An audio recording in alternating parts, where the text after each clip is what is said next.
So Howler, this super special edition of the Midweek Howl is we're up and recording.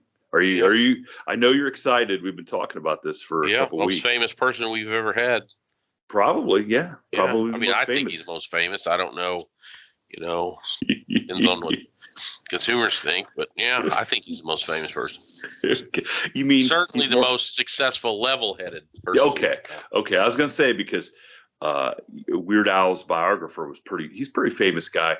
He may not be as level-headed as this guy, though. That's right. So we've kind of teased this. We teased this in last week's episode. So we're going to introduce you to, world famous television host from the National Geographic show Monster Fish, and also voted one of the 50 sexiest environmentalists of all time, or of the, I think 1918 or 2018. You're getting flustered. I know. I'm so excited. The guy that's talked to Nashville superstars can text some of the A-listers on his phone, and you're getting flustered right here. I know. Well, I'm not frustrated. I can't read my writing. It's your college days, because he's a PhD guy. So the word doctor, you're going back to professors. He's a PhD guy, and I was just a football player. So that's right. So jock. So we're welcoming to the program the one and only Zeb Hogan. Welcome to the program. We're super excited. Thanks for joining us. Hey, thanks. Glad to be with you guys. So Zeb, I like we kind of talked before, I was not really aware of the show Monster Fish, and I'll bet our fan base all over because that show took you all over the world, and I know we have listeners in many of the places that you were at. They probably are well aware of you, so they're probably like going, "Shane, you idiot." And I know the Howler, though, was a big fan of your show. I was, yes. So Zeb, tell us, how does a seemingly bright, super smart, intelligent guy find himself in the middle of nowhere on little tiny boats chasing some of the biggest, dangerous fish known to mankind around the world? How do you get there? Yeah, it started in 2005. I was doing my PhD in northern Thailand, and the fisherman I was working with there caught a 646-pound catfish. I'd never seen anything that big, and it's hard to believe anything that big can come out of a river. And I just asked the question kind of to myself, but as a researcher too, is this the world's largest freshwater fish? What is the world's largest freshwater fish? And what I thought was a simple question has turned into the last 20 years of my life, and also turned into the Monster Fish shows, and turned into a book that I just finished. So that's kind of how it all started, was with that unbelievably large catfish that came out of the Mekong River in 2005, and just being amazed by it and kind of wondering what else is out there. What did they catch it on? I'm a fisherman, right? So I got a whole different angle. Is what do they use? Because I noticed on some of your shows, those guys use rocks for sinkers. I mean, they don't have Bass Pro Shops like me, right? I can just go down here and Johnny Morrison will sell me all kinds of stuff. The people you're fishing with have absolutely nothing almost. Yeah, well, every fish, every place, every person is different. Up in northern Thailand, it's the Golden Triangle where Laos and Thailand and China come together. Yeah. So there's one section of the river that's shallow and wide, and they use giant nets, like a 300-foot long floating net. And the net just floats down the river, and then the fish, they're migrating upstream. They hit the net, they get all tangled up. So they just catch everything. Well, no, the mesh size. They don't catch anything except for the big catfish. Yeah. Okay. So any normal size fish, probably a person could swim through it. So the mesh is like 18 inches wide or something like that. So they're targeting the giant fish. Yeah, because they know that they migrate up past this area at that time of year. How long does it take? And this saddens me in a way. My confession was, I grew up down here in the Central Ozarks.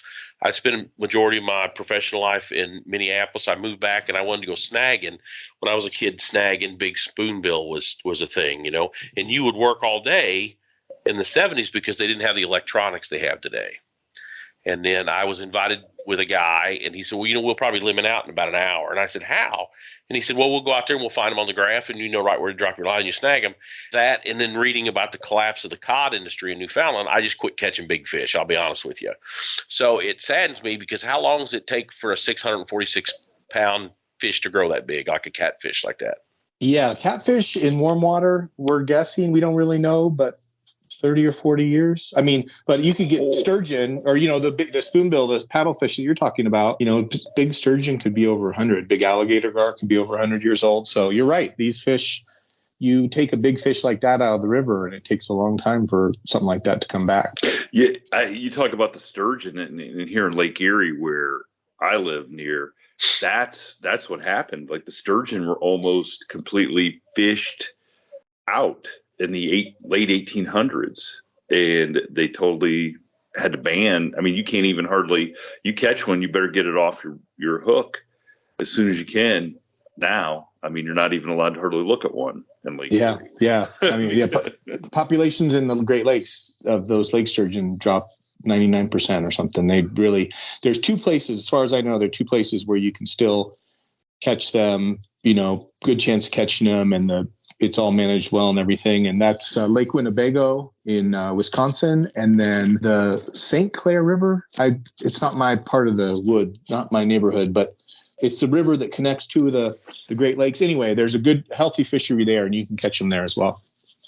So where they catch this 600-pound catfish, I mean, they're catching it and they're going to eat it, right? I mean, it's not like they're catching it and putting it back. Yeah, so that fish was sold, but as part of the work, the project started back then, and over time, traveling, doing the monster fish shows, traveling around, meeting the fishermen, and talking with them. So we now have programs in some areas where we work with the fishermen. If they catch one of those big endangered fish, then we work with them, we tag it, we release it. So we've been doing this recently in Cambodia. We have fishermen that we're working with. They'll give us a call. We don't do this for all fish. They're fishing and they're eating fish all the time. But if they catch something super rare, then they give us a call and we go out, we tag it and release it. So was it last summer in Cambodia, a fisherman there caught it's called a giant salmon carp. It's a totally bizarre looking fish that can get up to like 6 feet long. They caught one, first time it had been seen in 20 years. We thought it was extinct. And so they gave us a call. Unfortunately, by the time we got up there, the fish had died. But, there's all kinds of, you get back to like the monster fish shows in this work, all kinds of crazy fish out there all over the world that I think most people wouldn't even realize they're there. Well, I started watching episodes, and like the one place you caught 2 or 3 different species you had never even seen before, like the vampire fish and the yeah. That was in Guyana. So living in the U.S. or even working in Asia, the fish somehow, like even a 646-pound catfish, it's really hard to get your head around how big it is. But it's still, it's a catfish. It's still sort of looks like you would imagine. But in Guyana, and this is mostly South America, and I'm not sure why this is, but there's a vampire fish that has 3-inch long fangs coming out of its mouth. People can, Google vampire fish or pyar. It's an absolutely crazy looking fish. There are wolf fish that have kind of dog-like canine sharp teeth, stingrays, electric eel that can, deliver a shock if you get close to one. So South America, in terms of just weird and crazy and dangerous looking fish, definitely South America wins the prize. And you're just jumping in, like you're just jumping in the water in your bare feet and just, when in that wolf fish, right? Is that what it was? The wolf fish? Yeah. The pyara is the one with the long fangs, and the wolf fish kind of just has big eyes, big teeth, looks just kind of mean. Well, the guy had just told you a story about the guy getting his Achilles tendon severed. Oh yeah, but you're just jumping in the water in your bare feet, and I'm like, oh my gosh, like that's just that. I mean, that's just a recipe for disaster in my book. Yeah. But the secret about filming is the cameraman almost always has to get in the water before I do. So it's the poor cameraman that usually gets it. We had a cameraman who was shocked by an eel. We had one of the guys that was bit by a shark, not badly, just on the hand. But it's usually the cameraman that gets it, because he not only does he have to get in the water first, but he's looking through the camera, and so he doesn't see what's going on. Oh, good grief. Well, that sounds all good and well, a shark bite to the hand. But, from my background at national security, and I'd traveled the globe doing security assessments and security apparatus. When you said Golden Triangle, I'm thinking unexploded ordnance, the jar of planes. There's mines. There's so much stuff in some of those places you've been from decades of warfare. That's what I'm thinking, right? Yeah, definitely. There's a lot worse than getting that and poison. Me and Shane talked the last couple episodes about poisonous snakes and stuff in Australia. We have a following in Australia, and it seems like every week it's a different dangerous animal. So bad snakes and ordnance is what I'd worry about. Yeah, that was a real concern when, so I first started working in Southeast Asia in 1997, and you couldn't go, the water, we never had any problems in the water. We were safe on the river, but you had to be careful where you went on land. Yeah. And then in Australia, the main thing, it's probably the most legitimately dangerous animal that I've ever been around are the saltwater crocodiles. I mean, they are legitimately, they will we talked attack about them 2 weeks people. ago. Yeah. Yeah. So that was something that we really had to watch out for. And our rule, and, we were just listening to the local scientists that we were with, but if you could see the bottom of the river, if you could see the bottom, you could get in the water. If you couldn't see, if it was turbid or it was deep, you couldn't get in because there might be a saltwater croc there. And those saltwater crocs, they'll sit, they learn people's behavior. They feed on terrestrial animals. And so they'll sit there and they'll wait. So I did that. That was probably the one animal that really scared me when we were filming. Now, do you think that's because they have there's a theory that polar bears are so dangerous because they don't have contact with humans, so they don't really know, that there's some danger there? Are those saltwater crocs just mean inherently, or they just got so little interaction with people that you're just another food source to them? No, it's the opposite. So when they become dangerous, and I don't know if polar bears get this way, black bears can get this way. I'm in Nevada, so we have black bears, but the crocs learn. So the crocs will learn where people are, cleaning their fish, or they'll learn where people are active in the water a lot. And especially if they get fed, then they can become a big problem. So the crocs, they're actually much bigger problems when they become used to people rather than the opposite. Okay, yeah. Sure. Okay. Was there ever a time you're sitting out there on one of those little boats going down the river and thinking, what am I doing? I could be back home. Well, yeah. I mean, I always take my, some of these places I'm learning from the locals. And so we went out on this tiny boat in the middle of the night on the Adelaide River. It has the largest saltwater crocs in the world.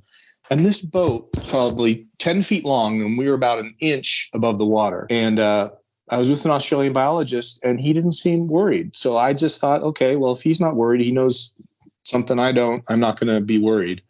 And then there was another time when we were filming, and I was down in the water holding a sawfish, and I noticed all the crew was like 20 feet up on the bank, and they were filming me. And I thought, what kind of shot are they trying to get? Like, why are they so far away? And I realized that they were staying away from the water because they were afraid of crocs. And I just put the sawfish back in the water, and I said, okay, let's go film something else. Well, at least you had a weapon, though. I mean, you had come on. Baby one. Come on. Oh, so have you? And all I keep thinking is have you ever the boat ever capsized, or have you fallen in a spot where you're just like, man, I did not want to do this. Like, because it just looks like, I mean, you're flying down and we talked about how cool your hat is and how much I love it. How many times has that flown off your head? Yeah. I mean, I used to be terrified of deep water and of sharks when I was a kid, and I didn't get over that until I was probably 20. Now I'm trying to think of the few places where I just get, and I just get that sense like something's not right, or I shouldn't be doing this, and the one time I can remember feeling that with saltwater crocs, definitely, you feel that tingle, like, hey, something's dangerous here that I'm not fully aware of. And then the other place I felt that was in India.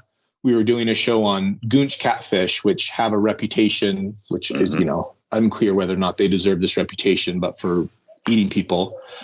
And I was in a really big river. We had been in a small river, and I'd seen some 5-footers and swam with them, and they didn't feel very threatening. But these fish get up to 10 feet long, and I was in a big river where I knew there could be some 10-foot long catfish.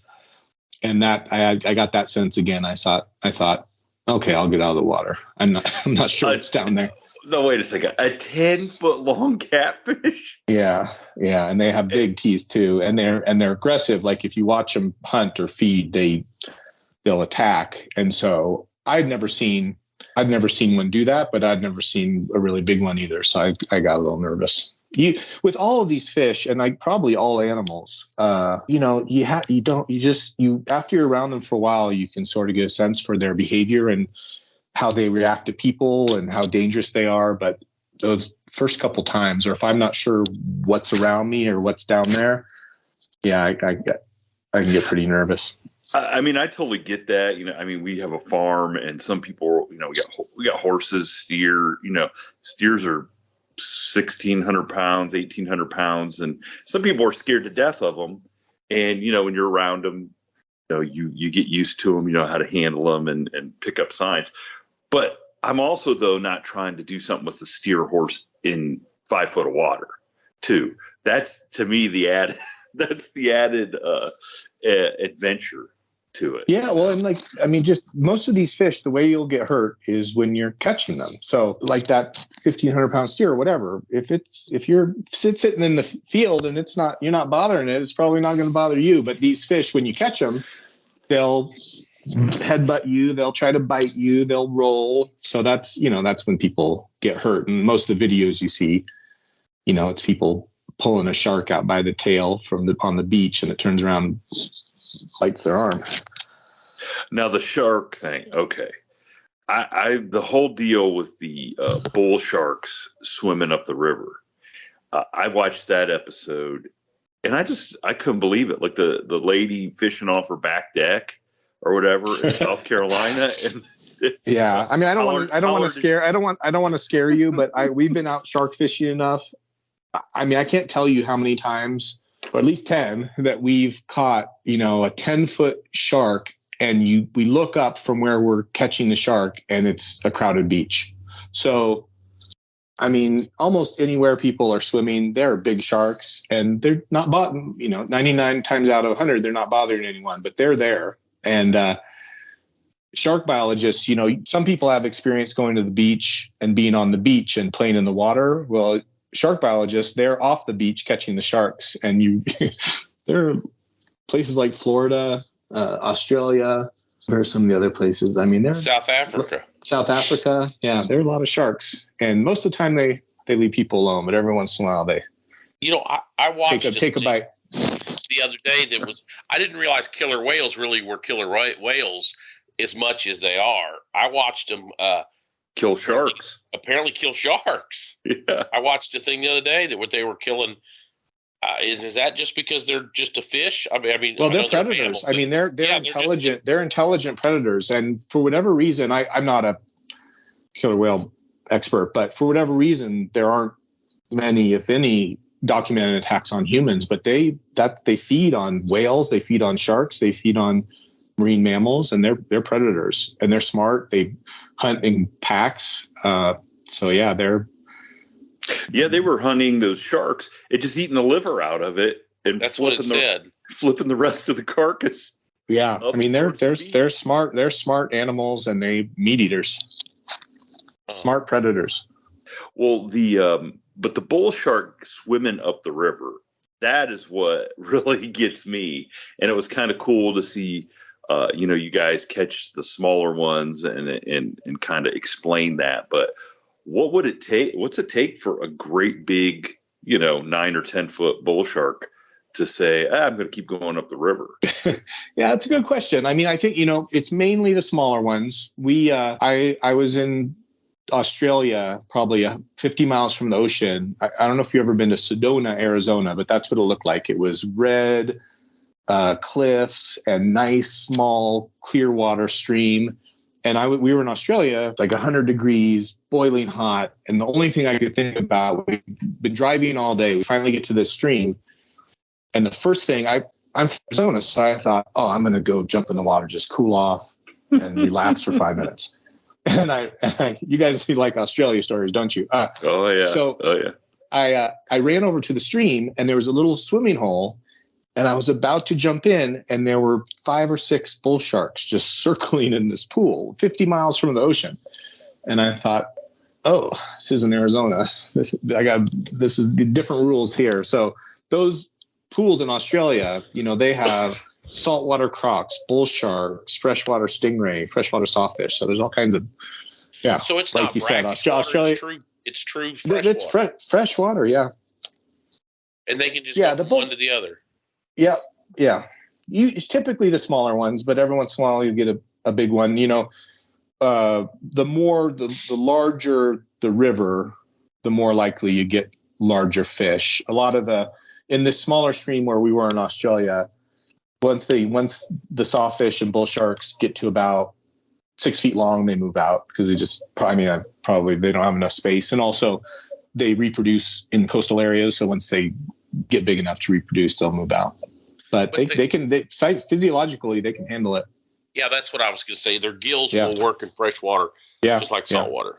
Yeah. Interesting. Jeez. Well, and I was another episode I watched. Took me back to my college days because you guys pulled a pacu how do you pronounce pacu? Yeah, pacu. So when we were in college, we used to get like those snakeheads and the pacus and have them in aquariums, and because they would eat goldfish and stuff. And those things it didn't dawn on us that they didn't get much bigger because of the size of the aquarium. Yeah. But then I saw one at SeaWorld up here outside of Cleveland and it was like the size of a manhole cover. And I thought, oh my God, Yeah, they get 70 or 80 pounds. Those things get big. And that makes me think of piranha too, which is piranha are another strange fish because everywhere that we went in South America, the rivers are full of piranha. And when you're fishing, you cast out your bait, like it's hard to catch anything except for piranha. And if there's a fish in distress, the piranha will just come in and just tear it to shreds. But you can swim in those same areas. Like we would bathe, we would go for swims, and they won't bother you. And so it's another interesting fish, because I know piranha are fish that generate a lot of fear, and it's for good reason, in the sense that they could take a chunk out of you like we bite an apple. But if most of the time, like if you're swimming or whatever, they don't sense that distress. They don't do anything. So I never fully understood that. We were out for the show. We did a show about giant short-tail river ray, and it was in Argentina. So don't try this. So, and our fishing guide wanted to show us that piranha were harmless. So we had a bucket of them, and he put his hand in the bucket and bit the end of his finger off. So don't try that. But I think the lesson there is, when they're in the river, when they're doing their thing, they leave you alone. But if you get 20 of them in a bucket and stick your hand in, you might regret that. How did he get 20 of them in a bucket? That's what I want. Well, they're so easy to catch. So we just, we kept catching them, and we thought, this is probably anglers listening to the show. I think it's probably a stupid idea, but we thought if we kept catching them from this one area, eventually we would catch all of them from that area, and then we would be able to catch other stuff. But we just kept catch them. We had about 20 of them in the bucket, and that plan was not working because they keep moving in. I guess so, yeah. And there's just so many of them. It's because they call their friends, say, "Hey, look, there's free food. There's free food if you come over here." Yeah. So. Yeah, that's interesting. Oh my gosh.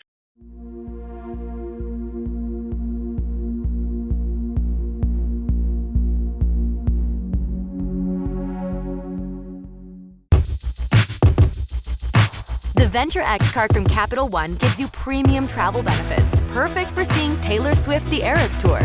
Presented by Capital One. Ooh, I do love her. Earn 5 times miles on flights and 10 times miles on hotels through Capital One Travel. Enjoy your stay in Suite 13. Whoa, 13? That's Taylor's lucky number. The Venture X card from Capital One. What's in your wallet? Terms apply. See CapitalOne.com for details. To my newborn baby boy, the day you arrived was one of the happiest days of my life. Right up there with the day I bought my RV from that guy on the internet and insured it with Progressive. What a deal. Just know, son, I'll always be here for you. And by here, I mean in the middle of absolutely nowhere. In my RV. Protect your baby with an RV policy from Progressive. Take as little as 4 minutes to see what you could save at Progressive.com. Progressive Casualty Insurance Company and Affiliates.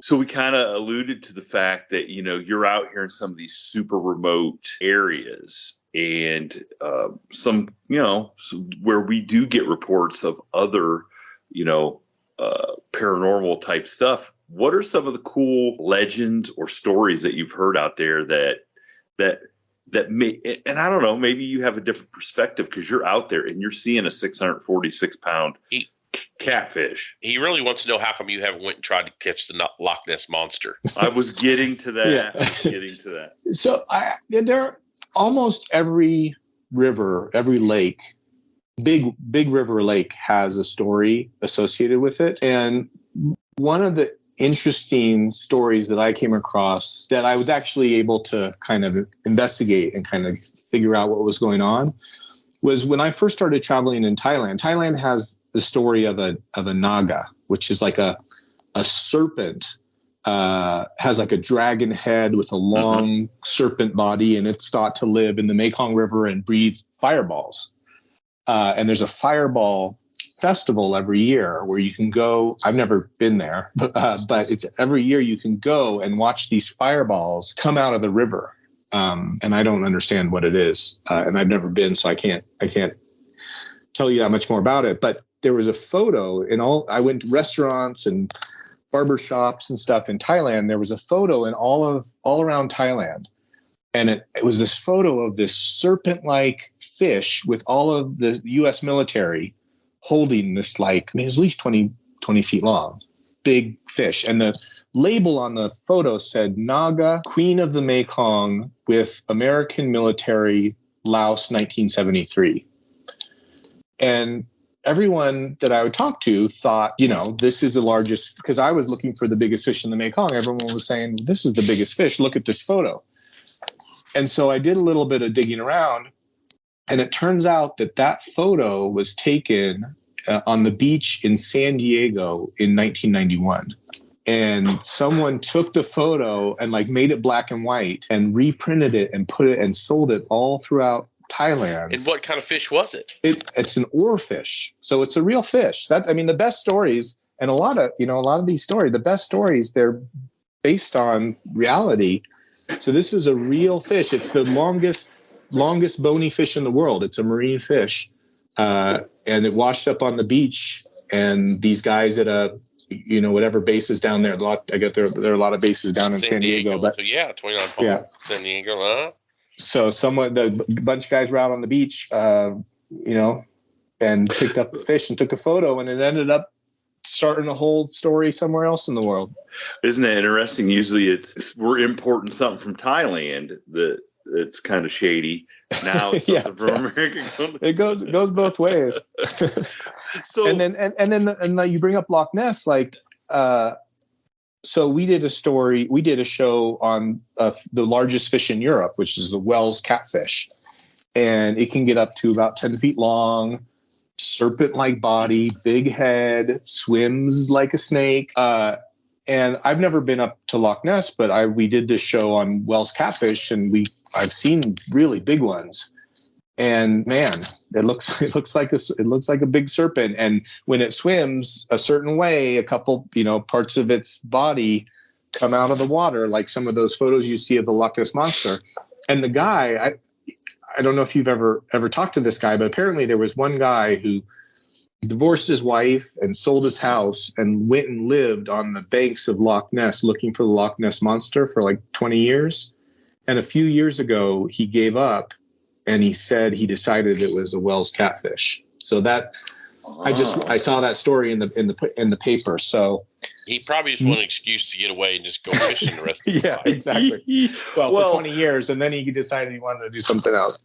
Well, let's be real. Like if a sturgeon, and you're saying some of those, they're 100 years old, if not older. Okay, and they don't look like they've changed in tens of thousands of years or ever. Millions, yeah. Millions, okay. Yeah. So in reality, a 10-foot long catfish is a type of monster. Okay. Now, is it a dinosaur that has survived, millions of years or whatever? No. But in a sense, it is a kind of a monster. It's just something. Yeah. You don't, well, these fish are unbelievably big. A lot of them are strange looking. They look like dinosaurs. They've been around for millions of years. And the other, for me personally, whenever I'm in the water, I always have the sense that something's in the water with me. Sure. And you look, if you have a mask or you just look with your eyes, you look down in that deep water and it just goes to black. And I always have the sense like there's something in that black water that I can't see. And there is. That's the take home message, is that there is something down there that's big, that's with you. It might not be exactly, might not be the Loch Ness monster, but it's something big that you maybe have never seen before. These big fish, like that big catfish in Thailand, or the big Wels catfish or whatever, people see the fish for the first time. A lot of the people have never seen anything like that. Local people. So they just heard about it, or rumors? Yeah. And so that the first time I'm seeing some of these fish is that there'll be a locals standing on either side of me. It's the first time they've seen it too. So, you hear stories, but these are rare fish. They're hard to find. They live in remote areas. So I think that's where a lot of these stories come from. And back to Loch Ness, and you got to think, if that story started 200 years ago, if you're we have reference because we've got Hollywood movies and obviously your show and the internet.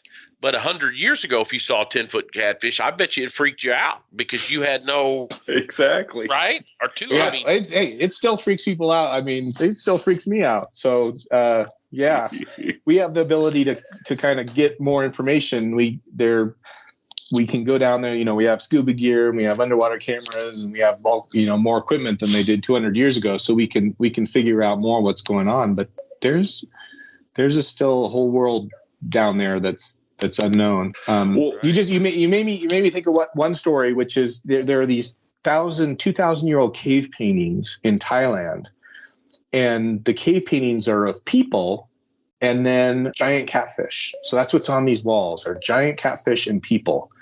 And I always assumed, and until we just talked just now, I always assumed that those paintings were of people and catfish.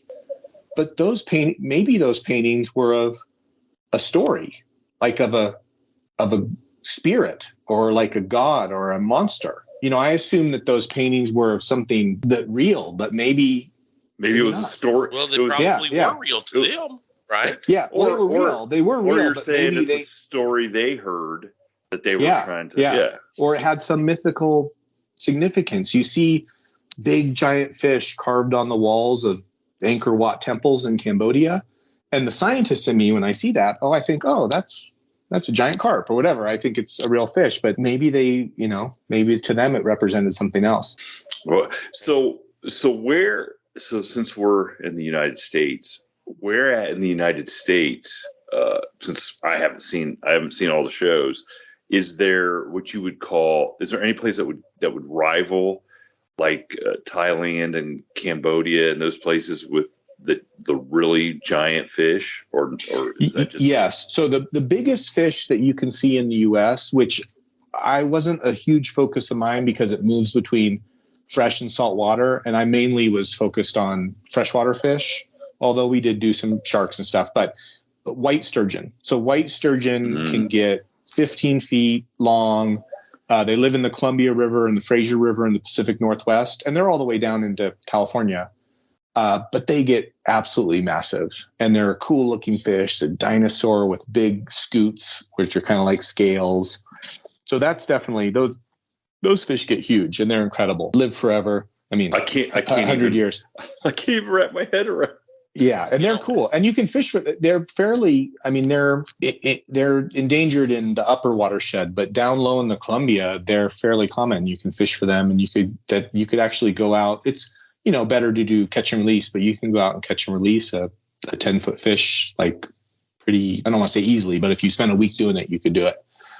Now, Go ahead. No, you'll finish what you said, and then and then I was just going to take you around. So then you go a little bit south. There's green sturgeon, which get up to about 7 or 8 feet long. They're primarily Oregon, Northern California. Another species of sturgeon, but green color. Their scutes are sharper. They even look more ancient than a white sturgeon. Alligator gar are up to 300 pounds. They're kind of all through the Mississippi Basin and in the south. And then lake sturgeon up in the Great Lakes. And then I feel like I'm forgetting one more. But yes, I mean, to answer your question, yes, we do have fish that rival those fish in Asia. Another interesting story about the U.S. is if you read like books, like written by Mark Twain, books from the 1800s, you'll hear a lot of written accounts of catfish up to about 300 pounds in the U.S. And we haven't had anything that big in the last 100 years. But the interesting thing is the record, as rivers get healthier and as things kind of, our rivers improve and people keep better records, that record for biggest catfish in the U.S. keeps going up. It was like a little bit over 100 pounds for a while. Then it was 120. Last time I looked, I want to say it was around 150. So, are those stories of 300-pound catfish from the 1800s? Are those just stories, or are those real? We'll find out. Maybe they had them back then, and something happened to them in the middle, and now the water's getting cleared back. Or I'll tell you what happened to them. It was the Industrial Revolution that totally destroyed much of the river. I mean, yeah. But maybe if we get the river back in good shape, we'll get those 300-pound catfish back too. We don't know. I was excited when he told me you wanted to be on the show because I live here at Lake the Ozarks, which nobody ever heard of until the TV show on Netflix, Ozark. But I grew up hearing about giant 300-pound catfish. It's the Osage River dammed up with a hydroelectric project built in the 20s. And it's supposedly, they're right underneath. The whole time I was a kid, and you could go out here any day of the week, and somebody will tell you about 300-pound catfish at the bottom of the dam. Now, I've since found, as a grown up with a bass boat and a graph, the deep water isn't right underneath the dam. It's a half a mile out from the dam, but anyway, I said, he needs to come down here when you get the program going back. I know you stopped for COVID. I thought, hey, Zeb needs to bring him down to the Ozarks and catch some big fish. I seen you did do some noodling in Oklahoma though, so you kind of the noodling, which I think do you call it noodling? It's called something else. Noodling, yeah. I call it noodling, but they also have a different word for it. And I thought that was such a joke. Yes. Yeah. Yes. But it's a real thing, and it's actually like a real sport. I don't know if I should go so far as to say, but it is. When I was a kid, it was illegal in Missouri, and we used to make fun of the statute going, there's no way those guys do it, but they really do, don't they?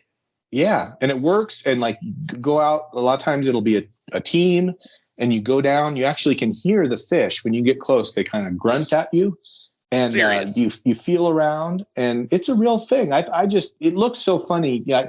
And maybe because, in the shows they make it look funny, but it's totally a real thing. And you take skill and the people Why who don't do they it swim away from you? They're like in a hole. They're in their home. Oh, so they back into those mud holes that they make. Yeah. Okay. Yeah. So and what for people that like me, noodling, what is that where you like stick your hand in the mouth? Yeah. So the water, you can't when I've done it, you can't see anything. So you're kind of walking around in the water and you're looking for rocks and holes. And then when you find like a rock with a ledge or a hole underneath, you dive down, and if there's a fish there, you kind of reach your hands in where you can't see, and you can hear the fish. It'll start to grunt. And then once you know there's a fish there, I only did it with a team. So once you know there's a fish there, you got kind of all get around the rock. And then one person goes down and you stick your hand in the fish's mouth and you grab on to its mouth and its jaw. Now, who invented that? I mean, was that a Native American thing, or who even started that? I mean, I think as soon as people could figure out a way to catch fish, they were catching fish. So that feels like a technique that's been around for a while. I mean, I would worry about snapping turtles. Yeah. And you hear people getting, bitten by snakes, turtles, whatever. I'm going to tell you, I went a couple times when I was in college. My one buddy used to like to go hunting for carp in just the rivers here. And they weren't giant carp, you're talking 4 or 5 pounds or whatever. But he literally would, and we didn't call it noodling or anything, but he could reach down, and if he could feel a carp along the bank there, he would grab it by the eyes and pull it out. And he said as soon as he put his hands over its eyes, it just gave up. It didn't do anything, and he'd pull it out. And I watched him do it, and I'm like, you're out of your mind. I think hand fishing, it's a real thing. I think it used to be more common when there were more fish in the rivers, but hand fishing, it's people. Pro bass shops would be out of business if everybody. Yeah, exactly. Yeah. So tell us about the book. What brought the book on? So the book is, we were doing the shows. We first started doing Monster Fish in 2007. Last show we did was 2018, 2019. And each show, we go to a different area, or I would go to a different area. We focus on one fish, meet with local scientists, local fishermen, hear the legends, learn the science. And they're an hour-long show, so we never really had a chance to dive that deep into any one topic. And so the book is the search for the world's largest freshwater fish. It starts in Thailand with the catch of that 646-pound catfish, and starts with the question, what is the world's largest freshwater fish? And so the book takes readers all around the world to learn about each fish all around the world that are contenders for the world's largest. And so it's going to be published next month. It'll be out next month. People can pre-order on Amazon. It's available on Amazon now. They probably the easiest way to find it is just search my name, Zeb Hogan, on Amazon, and the book will come right up. But yeah, it was fun writing. It took me 10 years to write. But it's it's kind of a mix of adventure, stories about these fish, and learning about big fish all over the world. What's the plans like for the show then? Are you guys gonna be back on the air anytime soon? Yeah. The plan now is we're gonna do one show based on the book that we're going to film sometime this year, and then sort of see how that goes and then move forward from there. The shows have always been on National Geographic. They're still available on National Geographic, and we filmed about 30 of them. So most of them are still available, and I still see them on airplanes and stuff.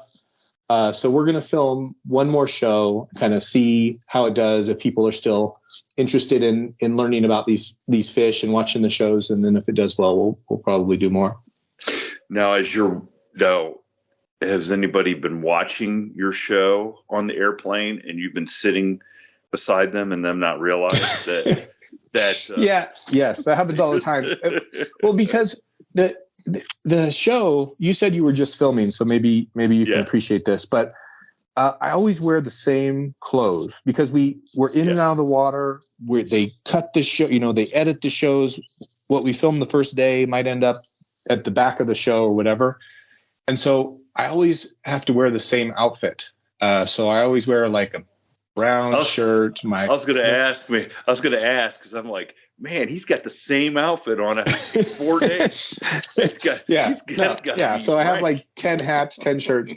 And so, I always am wearing the same outfit. And so normally I'm not dressed that way. And so it's that kind of a normal situation. Unless if I'm wearing my like just kind of brown shirt and my Nevada hat and my shorts or whatever I normally wear on the show, then people come up and say, hey.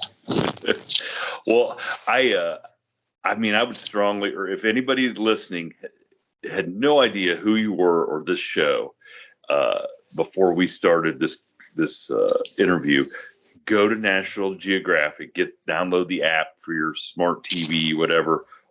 Go check out the monster fish shows. We'll put a link in the bio for this episode that'll go directly to Amazon, so they can pre-order the book, and we'll put your website in there too. But I want to encourage. I went right to the giant carp episode, and the most fascinating thing was you walking up on the koi auction in the street. And then when you went to the guy's house who had spent $1 million on koi and entered like his trophy room, like, was that like something so far out of left field you never thought? Yeah, I wasn't expecting that. And I don't know if they put it in the show, but I almost dropped his like $1 million fish. It almost jumped out of the that's mainly what I remember about that visit is I almost dropped his prize fish. So I'm glad I didn't. Well, Howler, you got anything for Zeb before we jump off? No, I'm glad he got on. I mean, thanks for being on, man. That's what I got for you.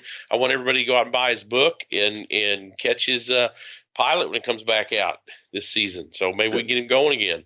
Definitely. Yeah, Zeb, like I told your publicist, I don't know how you got hooked up with us, but I'm glad you did because you got at least one new fan out of me, which I don't know what that's worth, but I mean, it's worth one new fan. So yeah, I appreciate it. I appreciate it. Yes. Thank you so much, and we'll be looking forward to you getting back on the air and doing some crazy stuff. So be safe out there. Yeah. Thanks, guys. Nice talking with you. Thank you. Thank you. Thank you for tuning in to this week's episode of the From the Shadows podcast. Until next time, never shy away from the darkness or what may be lurking in the shadows. We are out.